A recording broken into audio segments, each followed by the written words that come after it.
2, 1, booster ignition, and liftoff. The Artemis II mission now underway, with astronauts set to travel deeper into space than ever before. So after a brief 54-year intermission, NASA is back in the business of sending astronauts to the moon. The Orion spacecraft lifting off, powered by a 322-foot tall, 6 million-pound rocket.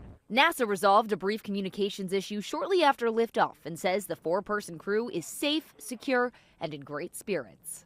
They're currently in orbit, 46,000 miles from Earth, where they will stay for about a day, testing Orion's systems.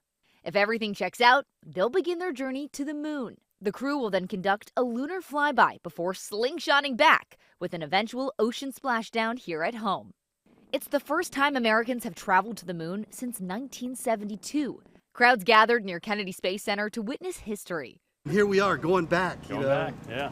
after all these years. It's just such an experience to be able to see one of those go off and just to feel that power.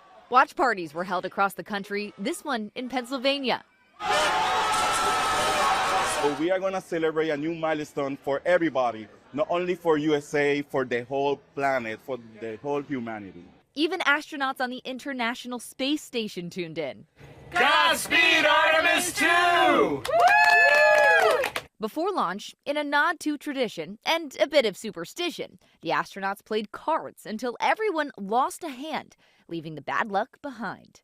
And just like the Apollo astronauts some 50 years ago, they walked out through those same famous doors. Thank you all for being out here. It's a great day for us. The crew will spend 10 days in space, where doctors say their bodies will face several challenges. Our bodies undergo a lot of adaptation as soon as we're exposed to microgravity or weightlessness. So our astronauts are almost seasick for the first couple of days of spaceflight. They're nauseous, they don't want to eat. Artemis II won't land on the moon, but the goal of the mission is to pave the way for future landings and the eventual exploration of Mars. Sophie Flay, ABC News, New York.